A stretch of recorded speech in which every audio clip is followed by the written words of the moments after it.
અલગ થઈ ગયા, યુવાન થઈ ગયા, વાત જુદી છે ને હવે અમેરિકાની તો વાત જ જુદી છે. હવે આપણે 10,000ના બૂટ, 5,000નું જીન્સ અને 2-2,500ની એક ટી શર્ટ પહેરી શકીએ છીએ. અને જે દિવસે મારે કોલેજ જવાનું થયું, સાયકલ તો મને અપાવી, મારા પિતાએ પ્રોમિસ કર્યું હતું 11મામાં સારા ટકા, સાયકલ 250 રૂપિયાની સાયકલ આપી હતી. પણ સ્કૂલમાં તો ત્યારે ચડ્ડી શર્ટ ચાલતા હતા, કોલેજ ચડ્ડી શોળી ચાલે. તો મને યાદ છે 3 દરવાજા પાસે ભદ્રકાળીના મંદિરની સામે ફૂટપાથ ઉપર અને નાનકડી દુકાન છે જે બચુભાઈની દુકાન કહેવાય છે, ત્યાં એક પેન્ટ અને એક શર્ટ રેડી જ હોય, તૈયાર તમારા માપનું, 40 રૂપિયામાં મળે. અને 80 રૂપિયામાં મમ્મી 2 પેન્ટ અને 2 શર્ટ લઈ આવેલી. એ મારે 2 વર્ષ કોલેજના ચાલ્યા. આ જે જમાનો હતો, હું એની વાત કરી રહ્યો છું.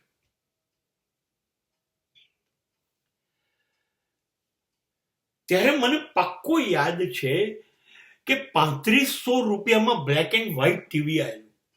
3500માં ડાયોનારા કંપની. અને ત્યારે લગભગ, ભલે અમે એક રૂમ રસોડામાં રહેતા, પણ સાંજ પડે શરૂ થતું દૂરદર્શન. ત્યારે અમારા રૂમમાં શ્વાસ ના લેવાય એવું 50 જણા જોવા બેસી જતા. લોકોને ત્યાં 3500 રૂપિયાની શક્યતા નહોતી. અને ત્યારે મેં ગ્રેજ્યુએશન પૂરું કર્યું હતું, નોકરી શરૂ કરી હતી, શિક્ષક બની ગયેલો અને પહેલો પગાર હતો 750 રૂપિયા. એટલે હું ટીવી લાવી શકું. અને ત્યારે હું સાયકલ પર અમદાવાદથી, એટલે વાસણાથી કાલુપુર નેશનલ હાયર સેકન્ડરીમાં જતો હતો. પણ રજવાડી છાટ હતો ને મારો. એ જમાનામાં શિક્ષકો એવા કે જેની પાસે સાયકલ પણ નહોતી.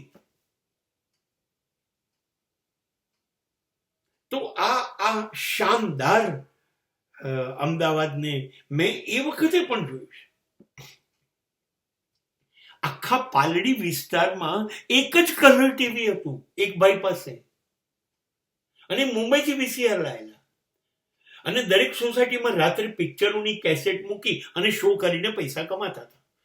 પાક્કું યાદ છે એમ કે જ્યારે ભારત વિશ્વ કપ જીત્યું ત્યારે એમણે રાત્રે મોટા સ્ટેન્ડ ઉપર ગોઠવ્યું હતું અને કમસે કમ 5,000 માણસો ભારતની ફાઇનલ જોતા હતા.